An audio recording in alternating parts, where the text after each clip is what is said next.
अस्सलाम वालेकुम। मेरा नाम फ़र्रुख हसन है। आप में से बहुत से लोग मुझे जानते हैं।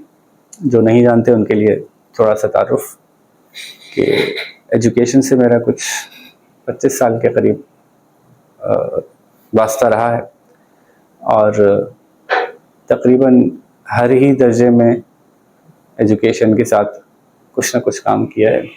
मोंटेसरी से लेकर मास्टर्स तक पढ़ाते रहे हैं और बड़े रेप्यूटेबल इदारों के साथ मेरा ताल्लुक़ रहा है।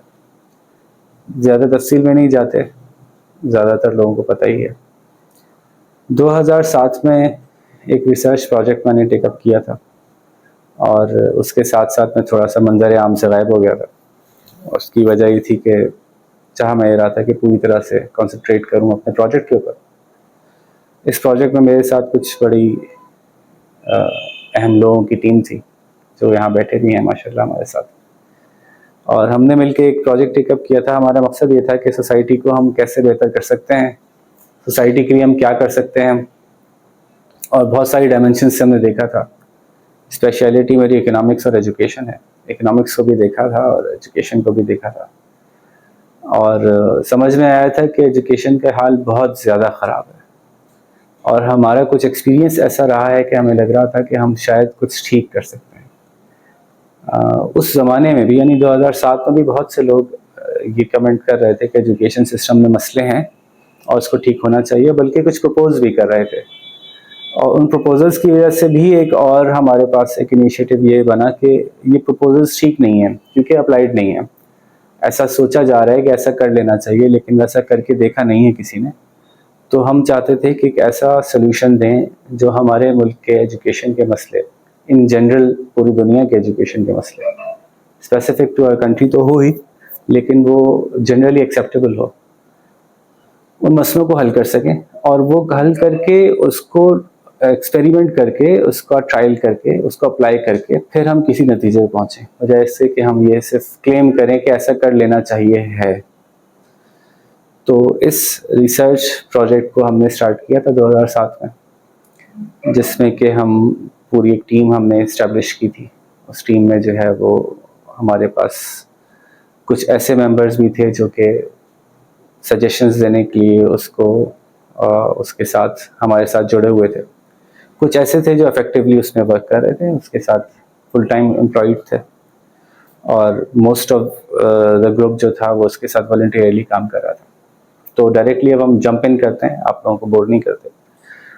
प्रोजेक्ट क्या है? सबसे पहले तो हमारे एग्जिस्टिंग एजुकेशन सिस्टम में बहुत सारे मसले हैं, वो एजुकेट नहीं कर रहा। अच्छा, जब मैं सारी बातें करता हूँ, तब तो इतने अरसे से कर रहा हूँ ये बातें, तो सामने बात ये आती है कि कोई इतनी मुश्किल बातें नहीं है, कोई रॉकेट साइंस नहीं थी जिसको कि हम करने निकले थे।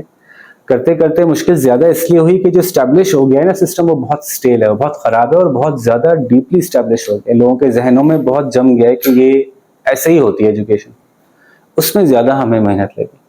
वो जो आइडियाज़ हमने इस्टेब्लिश किए या जो हमने रिसर्च के नतीजे में जिन नताइज पे हम पहुंचे, वो कोई रॉकेट साइंस नहीं है। थोड़ा सा अगर आप चीज़ों को स्लेट क्लीन करके दोबारा से सोचेंगे ना कि चलो आज से एजुकेशन को शुरू से बनाते हैं, किसी को भी पहुंच जाना चाहिए।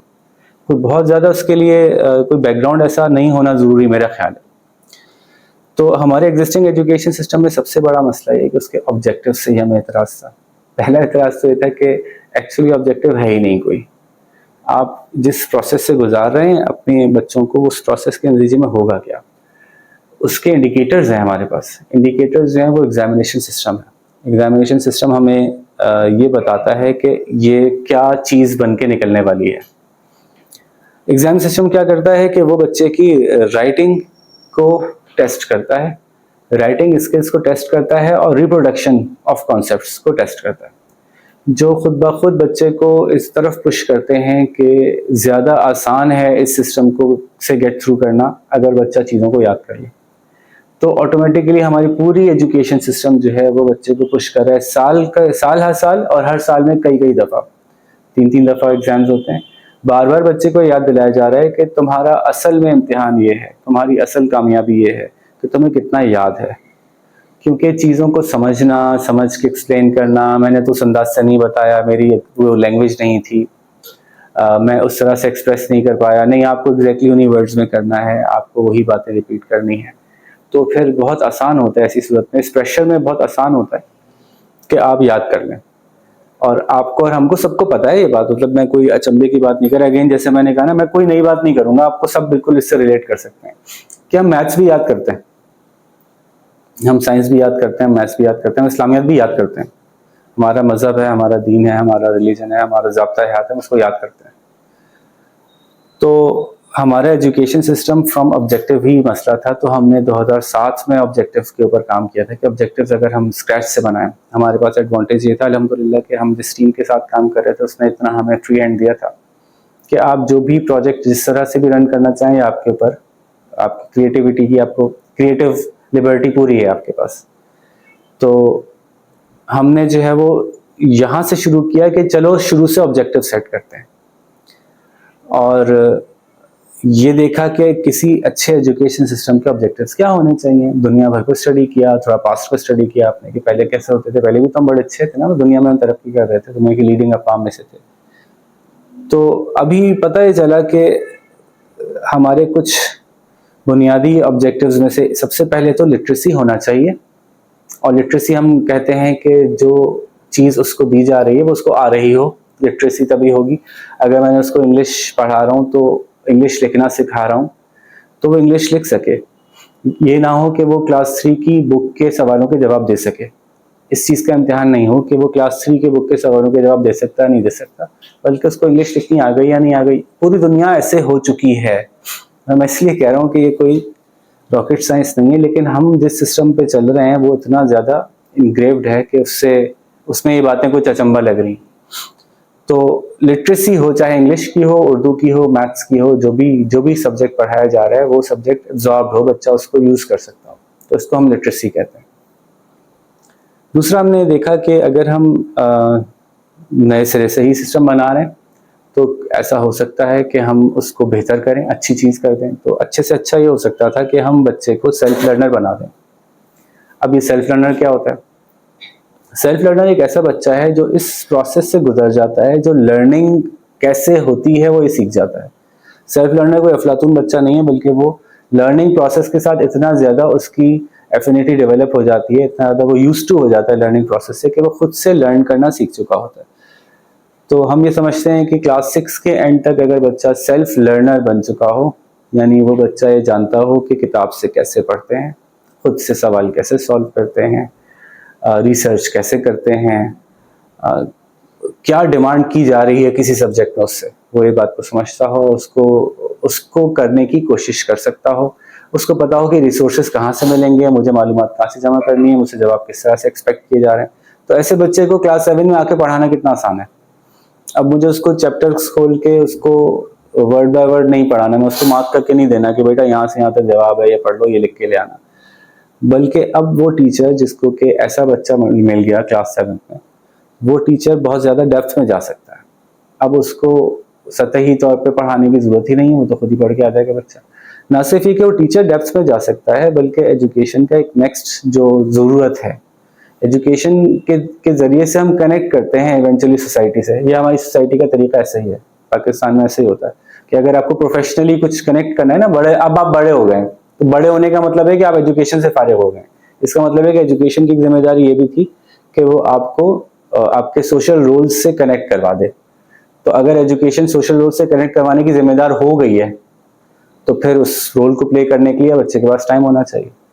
तो अगेन अगर एक बच्चा सेल्फ लर्नर होता है तो उसके पास टाइम ज़्यादा होता है कि वो ये इंगेजमेंट कर सकता है, कि आप उसको इंटर्नशिप्स करवा सकते हैं, क्योंकि उसको पढ़ाई पे बहुत ज़्यादा टाइम नहीं लगाना। अब वो पढ़ना जानता है, उसको टूल्स भी पता है, वो और इंटरनेट भी यूज़ कर सकता है, उसको वीडियोस के थ्रू भी लर्निंग करनी आती है, उसको डिस्टेंस लर्निंग के सारे टूल पता है। तो इस सूरत में बच्चे को हम ना सिर्फ एक्सपोजर दे सकते हैं प्रोफेशनल, बल्कि उसको सोशल एक्सपोजर्स भी दे सकते हैं, जिसके अंदर कि हम उसको दुनिया के बारे में प्रैक्टिकली बता सकते हैं, बिजनेसेस करवा के दे सकते हैं उसको। ये सारी जो बातें मैं कर रहा हूँ, ये बातें हम थ्योरेटिकली नहीं कर रहे। आज 2007 से 2024 कितने साल हो गए? तकरीबन 17 साल हो गए। तो ये 17 साल हमने इसको करके, पॉलिश करके यहाँ तक पहुँचाया है कि अब हम ये कह सकते हैं कि जी सिस्टम काफ़ी हद तक ये कर रहा है। इस सिस्टम को बनाने के लिए हमने आज जिस हालत में है सिस्टम, इसको हमने 3 हिस्सों में डिस्ट्रीब्यूट किया है। एक इसमें प्री लिटरेसी या प्री सेल्फ लर्निंग है, एक सेल्फ लर्निंग साइकिल है और एक पोस्ट सेल्फ लर्निंग है। प्री सेल्फ लर्निंग साइकिल में 3 साल होते हैं, बड़े मज़ेदार 3 साल होते हैं। ये वो अर्ली स्टेजेस होते हैं जिसको आप मॉन्टेसरी भी कहते हैं, KG1 KG2, Montessori KG1 KG2 या इस तरह के नाम देते हैं। तो हम उसको ES1 ES2 ES3 कहते हैं। इन 3 सालों के ऑब्जेक्टिव क्या है? बच्चे को अर्ली एज में क्या देना होता है? सबसे पहले तो उसको अगले सप्लाई चेन है ना ये एजुकेशन की, उसको अगली जगह जहाँ खड़ा होना है वहाँ के लिए तैयार हो। तो जो सेल्फ लर्निंग की पहली सीढ़ी है क्लास 1, उसमें उससे रिक्वायर्ड ये है कि वो पढ़ सकता हो, जो कुछ उसके जहन में आ रहा हो वो लिख सकता हो, चाहे उसमें कुछ ग्रामर के फ्लॉज हों, स्पेलिंग्स की मिस्टेक्स हों, चलेगा, लेकिन वो एक्सप्रेस कर सकता हो अपने आप को, और उसको कुछ दिया जाए तो वो समझने की सलाहियत हो उसमें, पढ़ के भी सुन के भी। इसी तरह से मैथमेटिक्स की इतनी एब्जॉर्प्शन हो कि बेसिक कॉन्सेप्ट्स वो अच्छी तरह से एब्जॉर्ब कर चुका हो।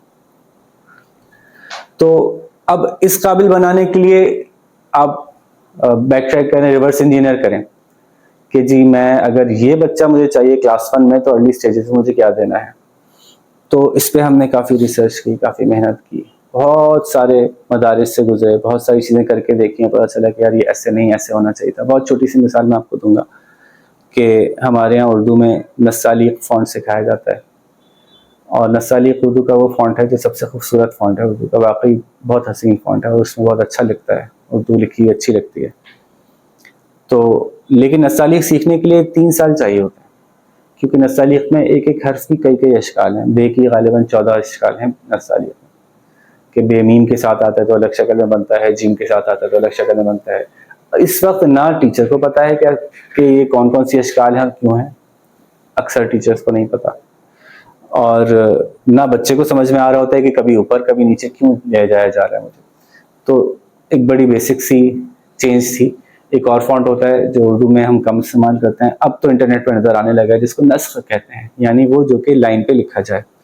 तो कुरान जो अरबी में आप देखते हैं वो नस्ख पे लिखा गया होता है, अमूमन सिंधी नस्ख में लिखी जाती है, लाइन पे लिखी जाती है। यूँ उसमें हर हर्फ की सिर्फ 2 ही शक्लें हैं, एक उसकी वाहिद जो मुनफरिद शक्ल है और एक उसकी जो है वो इज्तिमाई शक्ल है, मुरक्कब शक्ल है। हमने ये छोटा सा चेंज किया, बच्चों की उर्दू लैंग्वेज राइटिंग सीखने की स्पीड 3 साल से कम होकर 1 साल पे आ गई। कर लेना चाहिए था ना किसी को, मतलब मैं तो इसमें कूदा 2007 में, मैं तो प्राइमरी या अर्ली स्टेज एजुकेशनिस्ट नहीं था उस वक्त। मुझसे पहले जो 50 साल से कर रहे हैं, जो उर्दू पढ़ा रहे हैं, उन्होंने ये नहीं सोचा कि ये बच्चे क्लास 2 में आके उर्दू में क्यों फंसते हैं। हर स्कूल, हर जगह पूरे पाकिस्तान में बच्चे क्लास 2 में आके उर्दू में क्यों फंस जाते हैं, ये किसी ने नहीं सोचा। तो मतलब मुझे इस पे थोड़ा सा अफसोस है कि इस तरह से सोचा जा नहीं रहा, एक मतलब रिपीट किया जा रहा है सिस्टम को, उसमें कुछ बेहतरी लाने के लिए सिस्टम नहीं चलाया जा रहा। खैर, तो ऐसे बेतहाशा चेंजेस हैं। इसी तरह से बच्चे की एबिलिटी सेल्फ लर्निंग के लिए ना, सेल्फ लर्निंग एक पर्सनालिटी है सेल्फ लर्नर की, वो ऐसे सेल्फ लर्निंग नहीं हो सकती कि आप उसे कहें कि आज से तुम खुद ही सीख लो। इस पर्सनालिटी का एक बहुत इंपॉर्टेंट कंपोनेंट है कि उसको पढ़ाई अच्छी लगती है। तो अर्ली स्टेज 1, 2, 3 के अंदर उसको आपको इनकरेज करना है कि पढ़ाई बड़ी मजेदार चीज़ है, पढ़ाई को फन बनाना है, पढ़ाई के साथ उसके पॉजिटिव मेमोरीज को एसोसिएट करना है। इसी तरह से वो बच्चा सेल्फ लर्नर बन नहीं सकता जिसको के सवाल करने का से खौफ हो। सेल्फ लर्निंग का इंपॉर्टेंट कंपोनेंट है क्वेश्चन, ये बाकायदा सोच समझ कर अर्ली स्टेज में देना पड़ेगा। अगर आपने अर्ली स्टेज में नहीं दिया तो क्लास 1 में आके बच्चा चुप होकर बैठ जाएगा, नहीं आ रहा होगा, खामोश रहेगा, फिर सेल्फ लर्निंग अटक जाएगी।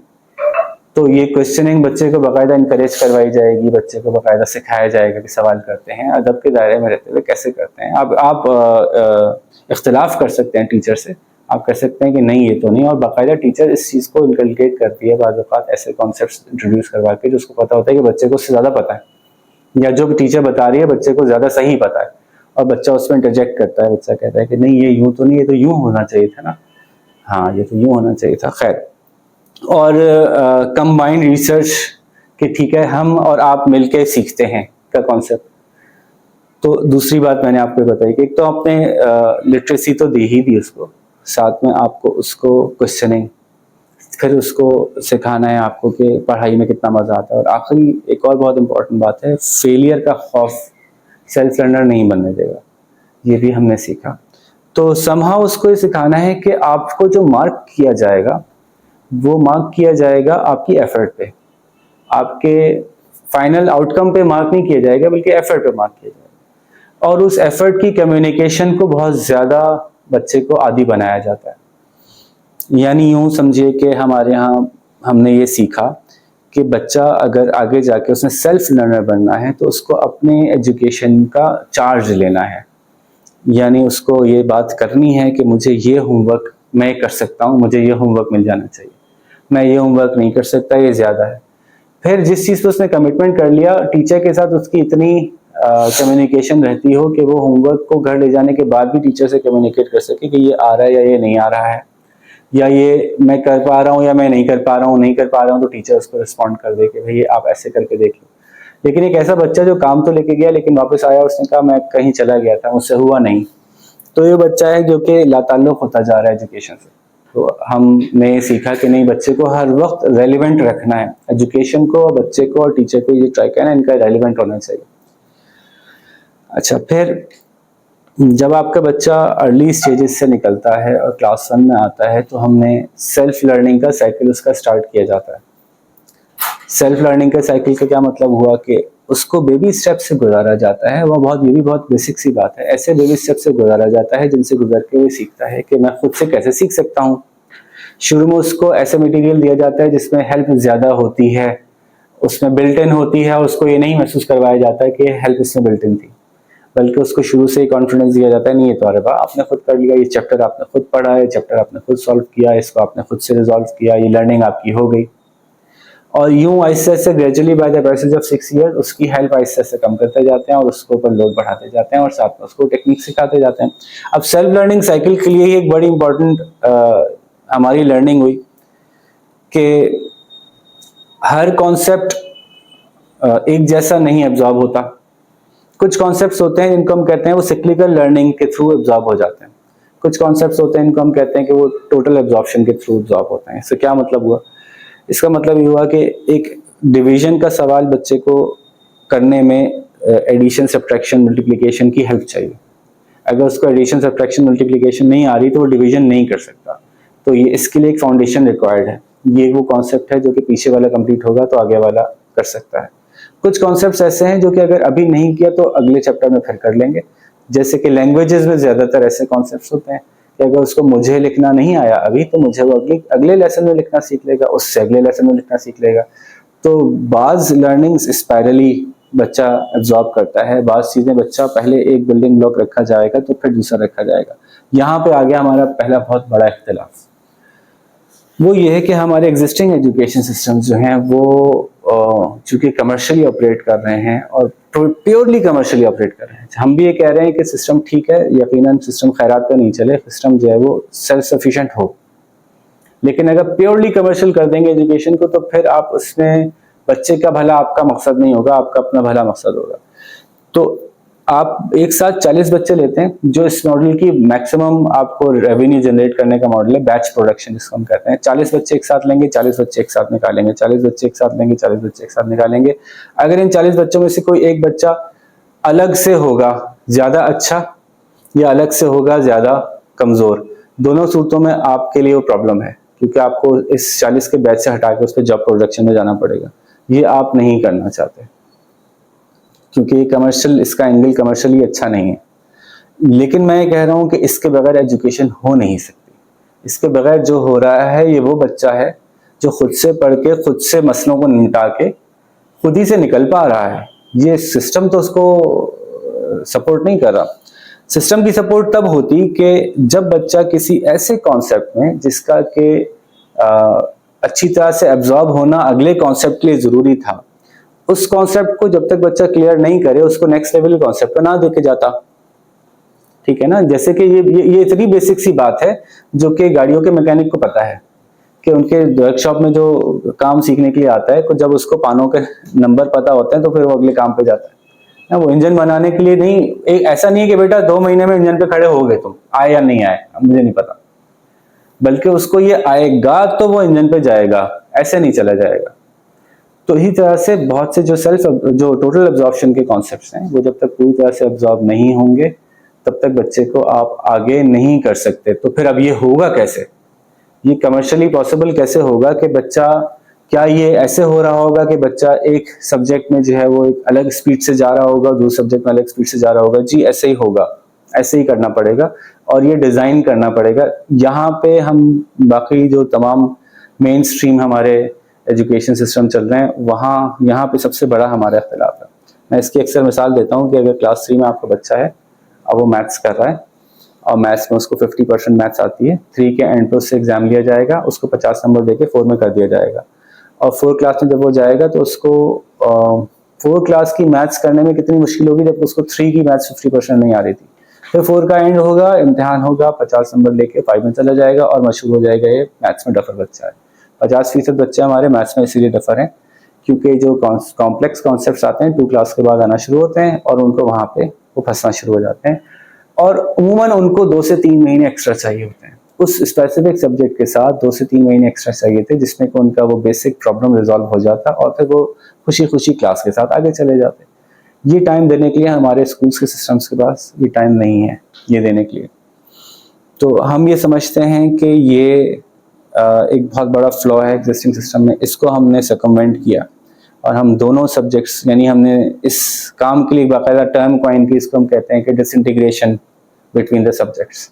सब्जेक्ट डिसइंटीग्रेट होगा, इसका मतलब है कि इंग्लिश अलग चल रही है, उर्दू अलग चल रही है, मैथ्स अलग चल रही है, जो कोर सब्जेक्ट्स हैं। इसका मतलब है कि एक बच्चा अपनी एक स्पीड से मैथ्स में जा रहा है और क्लास 1, 2, 3, 4, 5 हो सकता है वो 3 साल में कर ले, और हो सकता है कि वो इंग्लिश 5 साल में करे, और हो सकता है वो उर्दू 6 साल में करे। इसकी बड़ी प्रैक्टिकली हमने बहुत सारे सोल्यूशन निकाले हैं कि अगर ये बच्चे आगे पीछे होगा तो फिर आगे जाके एक साथ क्लास 7 में कैसे मर्ज होगा। उसके बड़े ज़बरदस्त प्रैक्टिकल सोल्यूशन हमारे पास, जिसको हमने अप्लाई किया और उसको हम मेकअप सेशंस कहते हैं कि जिस चीज़ में अच्छा है उसको आगे जाने दो और फिर उसका वो पार लेवल आ जाता है। जैसे ना स्विमिंग आपको इतनी आ जाए कि आपको प्रॉपर स्विमिंग आ गई, अब आप 2 साल बाद भी करोगे तो आपको आती होगी। इधर सब्जेक्ट्स का एक पार लेवल होता है, वो पार लेवल क्रॉस हो जाए तो फिर उसकी एक्सटेंशन एक्सरसाइजेज हैं जो वो करता रहे और ज्यादा फोकस उस चीज पे कर ले जो चीज उसको मुश्किल लग रही थी। तो ऐसा हो कि जिस चीज में वो अच्छा है उस चीज में जल्दी से निकल जाए ताकि वो टाइम सेव करके उस चीज पे काम कर सके जिस चीज में वो अच्छा नहीं है। मैं बात कर रहा हूँ नॉर्मल बच्चों की, मैं बात कर रहा हूँ उन बच्चों की जिनकी लर्निंग डिसेबिलिटीज नहीं है, वो भी इसी तरह से फंसे हुए हैं। बच्चे लाजमन या तो मैथ्स में वीक हैं या फिर उर्दू में वीक हैं या फिर इंग्लिश में वीक हैं, कहीं ना कहीं उनको जो है वो, और ये कॉमनली पेरेंट्स बिल्कुल इस पर एडजस्ट कर चुके हैं कि हाँ वही होता है हमारा बच्चा मैथ्स में वीक है, तो जहां वो वीक है वहां पे उसको फोकस करके अलग से टाइम देना चाहिए है। ये सिस्टम, ये एजुकेशन इसी को कहना चाहिए मेरा ख्याल है।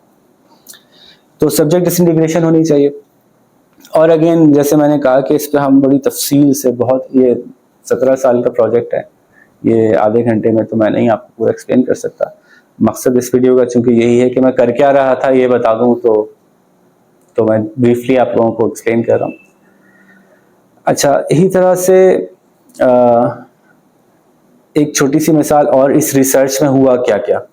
मिसाल के तौर पे हमने देखा कि मैथ्स पढ़ा रहे हैं, मैथ्स टोटली एब्जॉर्ब होती है तो आगे जाती है। अब 2 क्लास की मैथ्स से बच्चे को टोटली एब्जॉर्ब नहीं हो रही।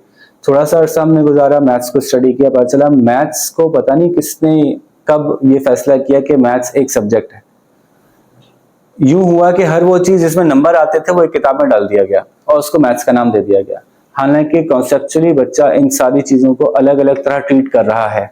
यानी बच्चे की अरिथमेटिक बच्चे के लिए एक अलग सब्जेक्ट है एक्चुअली, माइंड में उसके लिए जिस तरह से वो अरिथमेटिक को हैंडल कर रहा है वो एक अलग चीज है, और जिस तरह से वो फ्रैक्शन को हैंडल कर रहा है वो एक अलग तरीका है, जिस तरह से वो ज्योमेट्री को हैंडल करता है वो एक अलग तरीका है, जिस तरह से वो फैक्टर्स और मल्टीपल्स को हैंडल कर रहा है वो एक अलग तरीका है, अलजेब्रा को हैंडल अलग तरीके से करता है। ये अलग अलग सब्जेक्ट्स है।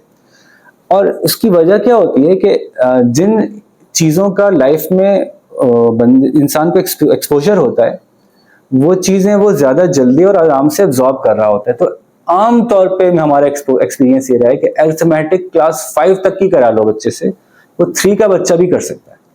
क्लास 3 का बच्चा क्लास 5 तक की अरिथमेटिक भी कर सकता है। बच्चे कहाँ फंस रहे हैं, जो उनके डे टू डे लाइफ में उनको यूज नहीं की जा रही उनसे मैथ्स, तो वो फ्रैक्शंस में ज़्यादा फंसते हैं, वो डेसिमल्स में फंसते हैं, और कुछ बच्चे ज्योमेट्री में ज़्यादा फंसते हैं, कुछ बच्चे ज्योमेट्री में बहुत शार्प होते हैं, उनकी ब्रेन टाइप पे डिपेंड करता है। तो जब चूंकि हम लोग रिसर्च तो कर ही रहे थे, बिल्कुल जीरो से तो शुरू कर ही रहे थे, तो हमने कहा यहाँ भी जरा एक तजर्बा करके देखते हैं। डिसइंटीग्रेशन हम कर चुके थे, उर्दू अलग, इंग्लिश अलग, मैथ्स अलग, चीजें अलग अलग कर दी थी। तो हमने कहा कि अब मैथ्स के अंदर with in the subject disintegration करके देखते हैं। तो हमने मैथ्स की जो है वो ब्रांचेस बनाई। अब बच्चा पैरेलली एक साथ एक क्लास है जिसमें अरिथमेटिक भी ले रहा है, अगले दिन वो मैथ्स की क्लास में ज्योमेट्री भी पढ़ रहा है अलग सब्जेक्ट के तौर पे, एक अलग सब्जेक्ट के तौर पे वो डेसिमल और फ्रैक्शंस पढ़ रहा है, so on and so fourth.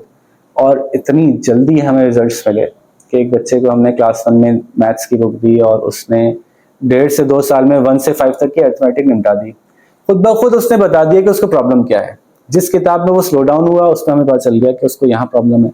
जहां वो तेज जा रहा था उसको हमने तेज जाने दिया, जहां वो फंस रहा था वहां हमने उसको सपोर्ट को बढ़ा दिया, वहां पे हमने उसके साथ हेल्प किया कि क्या मसला है, उसका एक्सपोजर बढ़ा दिया, उसके साथ जो है वो रिलेशनशिप उस एरिया में ज्यादा कर लिया। तो यूं बिल्कुल ही एक नई चीज बन गई। अब मैं कहता हूँ, फिर मैं ये कहता हूँ कि ये बिल्कुल नहीं इसलिए बन गई कि पिछले 50 साल से कुछ नहीं हो रहा था, पता नहीं इससे भी ज्यादा सालों से कुछ हो नहीं रहा। वो एक जैसी किताबें छप रही हैं, वही चैप्टर 1 वही होगा, चैप्टर 2 वही होगा, चैप्टर 3 वही होगा। किसी भी बड़े से बड़े पब्लिशर को उठा लें, हाँ इंटरनेशनली काम हो रहा है, इंटरनेशनली काम हो रहा है, दुनिया भर में काम हो रहा है, वो हमें नजर आ रहा है। तो यहाँ क्यों नहीं हो रहा, आप लोग मुझसे ज्यादा बेहतर जानते हैं। इसी तरह से with in the subject disintegration में फिर हमने हाथ उर्दू और इंग्लिश में भी साफ किया। पता चला कि जी लैंग्वेजेस भी एक्चुअली 3 अलग अलग एरियाज में अलग अलग तरीके से सीखी जा सकती हैं। लैंग्वेज में रीडिंग स्किल्स इंडिपेंडेंट होती हैं, राइटिंग स्किल्स अलग हैं और स्पीकिंग स्किल्स अलग हैं। तो हम जब इन स्किल्स को अलग अलग सीख सकते हैं, बच्चे अमूमन लैंग्वेज में ज्यादा जो फंस रहे हैं वो राइटिंग स्किल्स में फंस रहे हैं, और उन्हीं में उनका इम्तिहान भी होना है बेचारों का, उसमें हम इतना ढीला भी नहीं छोड़ सकते। लेकिन उसका जो कॉग्निटिव डेवलपमेंट है वो रीडिंग स्किल्स से होनी है। एक बच्चे को क्लास 5 के अंदर जो है वो आपने इसलिए फंसाया हुआ है कि वो आपके आंसर सही से नहीं लिख पा रहा और उसको वही बुक पे फंसा कर रिपीट करवा रहे हैं आप। लेकिन अगर वो बच्चा रीड अच्छा कर सकता है और उसको इस बात का मौका दिया जाए कि तुम्हारी रीडिंग इंडिपेंडेंट है राइटिंग से, तुम्हारी राइटिंग स्किल्स के अंदर प्रॉब्लम्स हैं, इनके ऊपर हम फोकस करते हैं, इनके ऊपर टाइम लगाते हैं, इनको आराम से निकालते हैं, लेकिन रीडिंग स्किल्स तुम्हारी अच्छी खासी है, तुम इनको आगे बढ़ा लो। और रीडिंग स्किल अच्छी होती हैं बच्चों की, क्योंकि रीडिंग स्किल्स में अगर आप इंटरेस्टिंग चीजें दे देंगे तो बच्चे शौक से पढ़ते हैं। कहानियां दें आप तरह तरह की फिक्शन में, हर चीज सबक आमोज नतीजा आमोज ना हो, बल्कि उनके जो एनवायरनमेंट में जिस तरह का हंसी मजाक चल रहा है कुछ वो भी हो, कुछ फैंटेसी भी हो, तो बच्चे जो है वो शौक से रीड करते हैं। रीडिंग स्किल डेवलप हो गई बच्चे की तो उसकी कॉग्निटिव डेवलपमेंट ज्यादा हो जाती है। ऐसे केस में अगर उसकी राइटिंग स्किल्स पहले पीछे थी भी तो रीडिंग स्किल्स ही राइटिंग स्किल को पुल कर लेती हैं। ये एजुकेशन के ऊपर रिसर्च का हमने कोना उठाया था तो पूरा ये निकलते ही चला जा रहा है कि यार ये भी ऐसे नहीं, ऐसे होना चाहिए था, ऐसे होना चाहिए था। थोड़ा सा प्रोफेशनली, थोड़ा सा सिंसियरली चीजों को देखना शुरू किया तो इतना अंबार है कॉन्सेप्ट्स का कि जो गलत हो रहा है और गलत ही चल रहा है। जो बच्चे चल रहे हैं सिस्टम में खुद ब खुद वो चल रहे हैं, और जो नहीं चल पा रहे हैं वो कुछ नहीं कर पा रहे बेचारे। और खास तौर पे कोविड के बाद से क्या हो गया कि हमारा जो स्कूलिंग का तबका है, जो पूरी हमारी ब्रदरी है स्कूल्स की, उन्होंने एक चीज ये लर्न कर ली है कि पेरेंट्स अब इतने कंसर्न नहीं है बच्चे की एजुकेशन से, पेरेंट्स को रिपोर्ट कार्ड काफी होती है। तो एक कंसिस्टेंटली हम ये देख रहे हैं कि अब बच्चे बस पास हो जाते हैं, अगली क्लास में आ जाते हैं, और होते होते वो 9th में आते हैं, 9th में बोर्ड का इम्तिहान देते हैं, पास नहीं हुए तो हमारा क्या कसूर है। फिर दूसरा तरीका है कि बच्चे को भी पता चल गया है कि जब वो बोर्ड के इम्तिहान में आ गया तो 500 रुपये में पेपर मिल जाता है, 1000 रुपये में कॉपी मिल जाती है, 1500 में कोई साथ में बैठ कर करा देता है। यही मशहूर हुआ था ना आजकल। तो बच्चा अब पढ़ने में बच्चा भी इंटरेस्टेड नहीं रहा, सिस्टम आपने ऐसा बना दिया, उसको पता है कि मुझे आना ही नहीं है। मतलब मैं आपको बेतहाशा केसेस बता रहा हूँ कि मेरे पास ऐसे हैं जो बड़े एस्टेब्लिश स्कूल से मेरे पास बच्चे आते हैं। क्लास 8 में बच्चा है, उसकी उर्दू 3 की है, क्लास 8 में बच्चा है, उसकी मैथ्स 4 क्लास में फंसी हुई है। वो कैसे आया 8 में, किसने पास किया उसको, कौन से इम्तिहान उसने दे दिए जो वो यहाँ तक पहुंच गया। तो सिस्टम इस वक्त किस हद तक स्टेल हो चुका है, मैं इसकी आपको मिसाल दे रहा हूँ। किसी एक इंडिविजुअल के ऊपर रख के कहते ना कि वो बहुत ईवल है, शायद ऐसा नहीं है, लेकिन इज्तिमाई तौर पे हम ऐसे ही हो गए हैं। बस जो चल रहा है जैसा चल रहा है बस वैसे ही चलता रहे, उठ के खड़े आसीने चढ़ा के कोई ठीक करना के लिए तैयार नहीं है। आखिरी बात सिस्टम की, फिर आप लोगों के लिए मैं ओपन करूंगा, आप सवाल कर सकते हैं।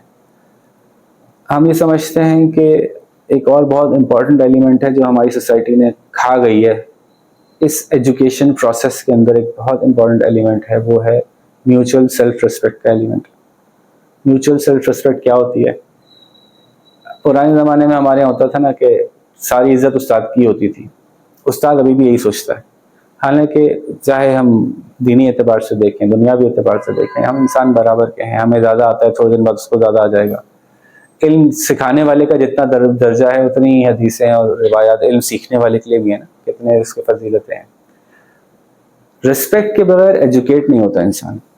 रिस्पेक्ट के बगैर बड़ी हार्श लर्निंग्स तो होती हैं, बड़ी सख्त किस्म की उसको लर्निंग्स होती हैं, लेकिन वो दिमाग नहीं खुलता उसका। रिस्पेक्ट के बगैर इंसान की लर्निंग की कैपेसिटी नहीं बढ़ती। तो इतनी सी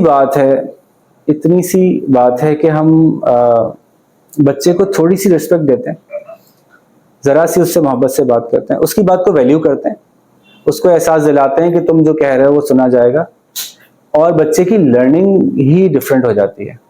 बच्चे का लर्निंग स्टाइल, बच्चे की लर्निंग कैपेसिटी, बच्चे की लर्निंग टेंडेंसीज चेंज हो जाती है। तो सेल्फ रिस्पेक्ट म्यूचुअल, टीचर की भी हो और बच्चे की भी हो, और कम्युनिकेट कर सकते हो वो, बच्चे को ये पता हो कि मेरी जिंदगी के मसले बात करके हल हो सकते हैं, वो फ्रस्ट्रेटेड ना हो। तो ये छोटी छोटी चीजें आप सिस्टम में बिल्ट इन कर सकते हैं। ये कोई रॉकेट साइंस नहीं है। इसके लिए आपको अपने टीचर्स को ट्रेन करना होता है कि यार हम ऐसे बात करेंगे, हम इस तरह से चलेंगे। 2 महीने 3 महीने में आप टीचर्स को आहिस्ता आहिस्ता इस पैटर्न पे चढ़ा लेते हैं। हमारा एक्सपोजर एक्सपीरियंस ये रहा है बहरहाल के जो फ्रेश टीचर्स होते हैं वो ज़्यादा जल्दी हमारे सिस्टम के साथ अकोमोडेट हो जाते हैं। तो हमने बड़ा ज़बरदस्त एक मॉडल बनाया। अगेन प्रोफेशनली काम कर रहे थे तो यही सही लग रहा था कि कुछ सब्जेक्ट्स के ओनर्स हैं, जिनको हम सब्जेक्ट हेड्स कहते हैं, वो बहुत डेप्थ वाले लोग हैं। उन्होंने उस पर 15-15 साल काम किया है अपने अपने एरियाज के अंदर, वो ओन करते हैं सब्जेक्ट्स को। और कुछ हमारे डिलीवरी पार्टनर्स, सब्जेक्ट फैसिलिटेटर्स होते हैं, वो फ्रेश होते हैं, वो एनर्जेटिक ज़्यादा होते हैं, वो क्लास के अंदर इंगेज करते हैं। उनकी जो ट्रेनिंग होती है वो फैसिलिटेशन की ज़्यादा होती है। सब्जेक्ट डेप्थ की उनको ज़रूरत इसलिए नहीं है कि जो सिस्टम इनहेरेंटली बना है वो उसमें लर्निंग मॉड्यूल्स जो हैं वो सब्जेक्ट हेड ने डेवलप करके दिए हैं, और फैसिलिटेटर सिर्फ उसको फैसिलिटेट कर रहा है। लर्निंग को एब्जॉर्ब बच्चे ने खुद ही करना है। तो इसलिए बड़ा आइडियल मॉडल है। और फैज़ान भाई जो हमारे फैज़ान भाई माशाल्लाह एसोसिएट रहते हैं एनजीओस के साथ भी मुख्तलिफ, और पाकिस्तान के और दूसरे इदारों के साथ भी उनके ताल्लुकात रहते हैं। हमारे गवर्नमेंट लेवल पर एजुकेशन सिस्टम का एक बहुत बड़ा प्रॉब्लम ये भी है कि वो जब टीचर के ऊपर काम करते हैं और टीचर को इन्हांस करते करते जाते हैं, वो टीचर थोड़े में गवर्नमेंट सिस्टम को छोड़ के प्राइवेट सिस्टम में चला जाता है, क्योंकि वो ज़्यादा वैल्यूएबल हो गया। टीचर के ऊपर ट्रेनिंग करते हैं, टीचर के ऊपर काफ़ी वो इन्वेस्ट करते हैं, और वो टीचर छोड़ के चले जाता है। हमने जो है वो इस बात को इंश्योर कर लिया कि अब हमें क्लास फैसिलिटेटर बहुत बहुत ज़्यादा एजुकेटेड नहीं चाहिए। क्लास फैसिलिटेटर हमारे सिस्टम में ट्रेन हो जाए कि सिस्टम कैसे चलाना है। यानी वो एक ड्राइवर है जिसको के प्रोसेसेस रन करने हैं खाली, चाहे उसकी डेप्थ सब्जेक्ट में बहुत ज़्यादा ना हो। और प्रोसेसेस की ट्रेनिंग अब हम माशाल्लाह 3 महीने में दे देते हैं। तो अब अगर गवर्नमेंट और एनजीओस के लेवल पे भी आप देखें, जो कि हमारा प्रोग्राम है कि सिस्टम को पूरा अच्छी तरह से हम एक दफ़ा इम्प्लीमेंट करके पब्लिक के सामने लेके आने के बाद चाहते हैं कि हम सोसाइटी में इसको इम्प्लीमेंट करवाएं। तो इसको लेके जाना है हमें। गवर्नमेंट के लिए बहुत बड़ी आसानी है कि गवर्नमेंट मेहनत करे एक कम तादाद में सब्जेक्ट हेड्स के ऊपर, सब्जेक्ट ओनर्स के ऊपर, जो कि रिमोटली अपने फैसिलिटेटर्स को जो है वो ट्रेन भी कर सकते हैं और ऑब्जर्व भी कर सकते हैं। अब 2 साइड कैमराज मौजूद हैं, जो कि कैमरा भी है, वॉइस भी आ रही है, वॉइस जा भी रही है, उसमें आप कम्युनिकेट कर रहे हैं, और वो सब्जेक्ट हेड सिर्फ प्रोसेस को देख रहा है कि मेरा प्रोसेस फॉलो हो रहा है या नहीं हो रहा है। फैसिलिटेटर को बहुत हाईली ट्रेंड होने की जरूरत नहीं है, बहुत हाईली एजुकेटेड होने की जरूरत नहीं है, बल्कि एक इंटर पास बच्चा या बच्ची जो कि एनर्जेटिक हो, जो कि एंथुजियास्टिक हो, वो भी इसमें बहुत अच्छा रोल प्ले कर रहे हैं, बहुत अच्छे से फैसिलिटेट कर पा रहे हैं। तो कुछ ये मुख्तसर सी बातें थी, जनरल सी बातें थी। इन तमाम चीज़ों को हम गुज़िश्ता 17 साल से खामोशी से कर रहे थे। जब हम इस मकाम तक पहुँचे कि हमारे वो बच्चे जो अर्ली स्टेजेस में हमारे साथ दाखिल हुए थे, वो प्रोसेस से गुजरते गुजरते गुजरते ओ लेवल्स तक पहुँच गए, तो हम इस बात का हमने फैसला किया कि अब इसको कमर्शियली ओपन करते हैं। इससे पहले हम इसको एनोनिमसली लर्न कर रहे थे, इसको एनोनिमसली हम चला रहे थे, इसमें जो बच्चे हमने इंडक्ट किए थे वो हमारे ज़्यादा रेलिवेंट, जानने वाले, देखे वाले बच्चे थे। अब हमने इसको पब्लिक के लिए ओपन कर लिया। दी सेल्फ लर्नर्स के नाम से हम स्कूल ओपन कर चुके हैं गुलशन इकबाल ब्लॉक 6 में, और ये हमारा पहला कैंपस है। थोड़ा सा इसके ऊपर काम करने के बाद हमारा इरादा है कि जो मेजर हमारे पॉकेट्स हैं सिटी के, उन सब में भी हम इसको एक्सपैंड कर लेंगे इंशाल्लाह। तो ये छोटी सी कहानी थी। आप कुछ सवाल करना चाहें, कुछ बात इनपुट देना चाहें तो इसमें ज़रूर आप लोग शामिल हो सकते हैं।